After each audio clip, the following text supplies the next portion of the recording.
সমুদ্রের কাছে সেই বৌদ্ধভূমিতে একটা স্মৃতিস্তম্ভ তৈরি করেছেন, সেখানে শহীদের একটা চিহ্ন তৈরি করেছেন এবং ডাক্তার জিয়াউদ্দিন সহ তাদের পরিবারের সহযোগিতায় তিনি সেই কাজটি করছেন। আমার গোলাপগঞ্জের সন্তান হিসাবে আমি তাকে নিয়ে গর্ব করি।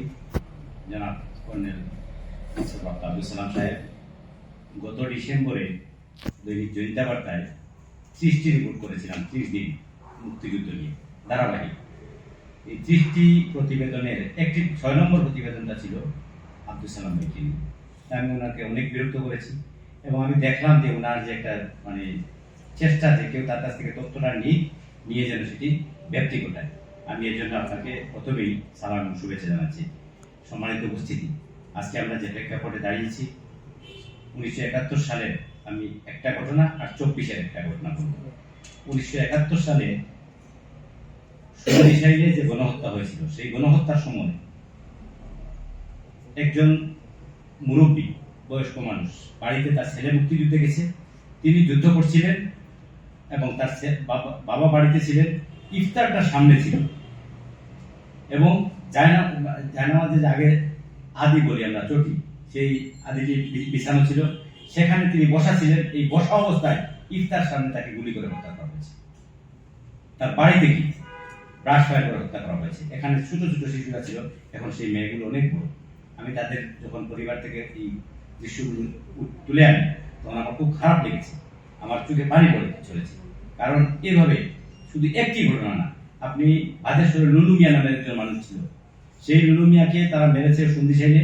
মারার পরে শহীদ লুলু মিয়ার লাশ রাতের মধ্যেই দাফন করতে বাধ্য করেছিল চেয়ারম্যান নোমানুদ্দিন চৌধুরী ছিলেন, তাকে পাঠানো হয়েছে। তার পরিবার থেকে জেনেছি, বলা হয়েছে ফজরের আগে যেন দাফন করা হয়।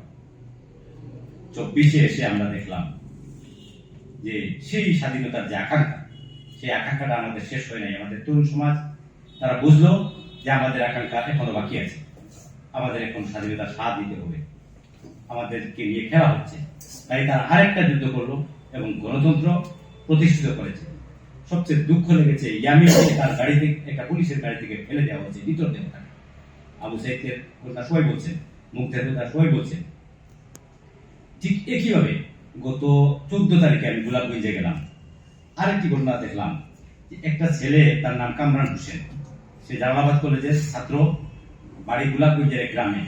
সে একটা মিছিলে এসেছিল, সে গুলিবিদ্ধ হয়েছে। শুধু এক পা দিয়ে গুলি ঢুকেছে, অন্য পা দিয়ে গুলি বের হয়েছে। ত্যাগ তো এখনো করতে হচ্ছে, ত্যাগ স্বীকার করতে হচ্ছে। এই ত্যাগ স্বীকার যেন আমাদের বৃথা না যায়।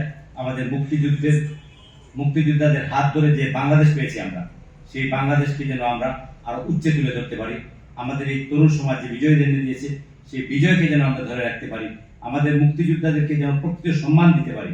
এবং আজকে আমি আমার যে মুক্তিযুদ্ধ নিয়ে যে কাজ করেছি, যে 3টা বই আছে, এই 3টা বইও ওনাকে উপহার দেবো। আজকে প্রধানমন্ত্রীকে সেই সুযোগ দেওয়ার জন্য আমি সভাপতি মহোদয়ের কাছে অনুরোধ করছি।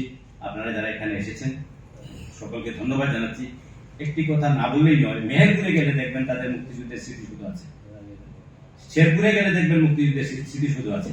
সিলেটে আপনি যে কোনো জায়গায় যান, সিলেটে যে মুক্তিযোদ্ধারা ত্যাগ স্বীকার করছে, মুক্তিযুদ্ধের এত বদ্ধভূমি, এত স্মৃতিজড়িত স্থান আছে, কোনো এটা সরকারি উদ্যোগ নেওয়া হয় নাই।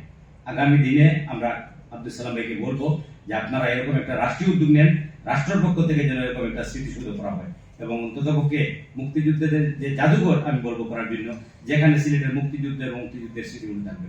ধন্যবাদ সবাইকে।